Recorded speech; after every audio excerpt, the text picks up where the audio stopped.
नमस्कार बंधुरा एसएस दास किचेने आपनादेर सकलके स्वागत। आजकेर रेसिपि डिम दिए सोयाबिन। सोयाबिन रान्ना करे आमरा अनेक रकम भावेई खाई, डिम दिएও खाई, किन्तु एकटु अन्यरकम भावे आजके डिम दिए सोयाबिन रान्ना करा हयेछे। रेसिपिटा आजके आपनादेर साथे शेयर करछि। ओभेने कड़ा बसिए दिए देव जल, जलटा फुटे गेले दिए देव 200 ग्राम सोयाबिन, दिए देव 1 टीस्पुन लवण। एबार सोयाबिनटाके एकटु फुटे निये 2 मिनिटेर मतन नामिए नेब। एबार गरम जलटा फेले दिए ओपर दिए दिए देव ठंडा जल। एबार जल थेके छेके सोयाबिनगुलोके जाते एकटुओ जल ना थाके एइभाবে चेपे चेपे तुले निते हबे। एइभाবে चेपे नेबेन जाते एकटुओ जल ना थाके। एबार निये नेब दुटो डिम। डिम दुटोके फाटिए सोयाबिनेर मध्य दिए देब।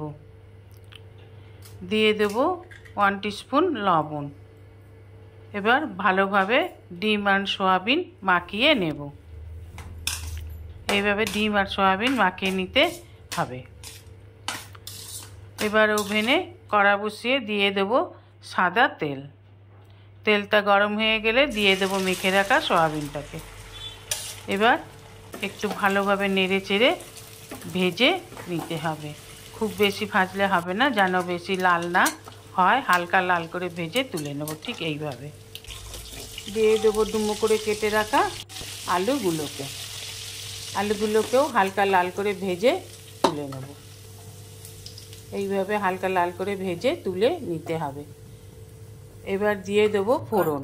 দিয়ে দেব শুকনো লঙ্কা, তেজপাতা, গোটা গরম মশলা, গোটা জিরে।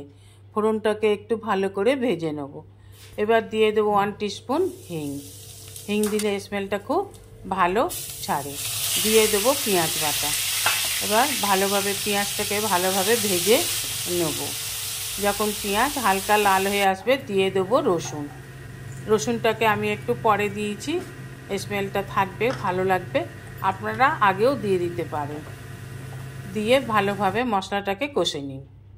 এবার দিয়ে দেব আদা রসুন বাটা। রসুনের কাঁচা গন্ধ চলে গেলে তখন দিয়ে দিন টমেটো বাটা। এখানে আমি একটা বড় টমেটো নিয়েছি। এবার ভালো করে ভেজে নিয়ে দিয়ে দেব ফেটানো টক দই। এবার সমস্ত মশলাগুলোকে খুব ভালোভাবে কষে নিতে হবে। যত ভালো করে কষবেন তত সুস্বাদু খেতে হবে। দিয়ে দেব 1 টিস্পুন লাল লঙ্কার গুঁড়ো, জিরে গুঁড়ো, হলুদ গুঁড়ো। এবার দিয়ে দেব টক দই ফেটিয়েছিলাম সেই বাটিটা ধুয়ে দিয়ে দিলাম। দিয়ে দিলাম 1 টিস্পুন চিনি। এবার সমস্ত উপকরণগুলোকে খুব ভালোভাবে কষে নিন। যখন মশলা দিয়ে তেল ছেড়ে দেবে দিয়ে দিন ভেজে রাখা আলু আর সয়াবিন। আলু আর সয়াবিন খুব ভালোভাবে মশলার সাথে কষে নেব। এইভাবে কষে নিতে হবে। এবার দিয়ে দেব পরিমাণ মতো জল। জল দিয়ে সমস্ত উপকরণগুলোকে ভালোভাবে জলের সাথে মিশিয়ে এইভাবে মিশিয়ে দিতে হবে। দিয়ে দেব 2টো কাঁচা লঙ্কা। দিয়ে দেব লবণ।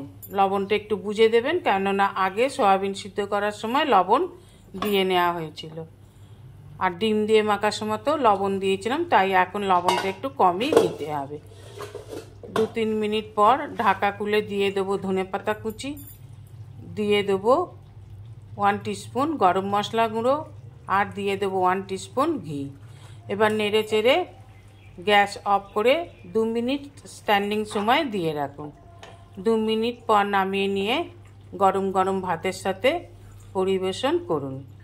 দুর্দান্ত স্বাদের এই ডিম দিয়ে সয়াবিনের রেসিপি একবার বাড়িতে করে খেয়ে দেখবেন।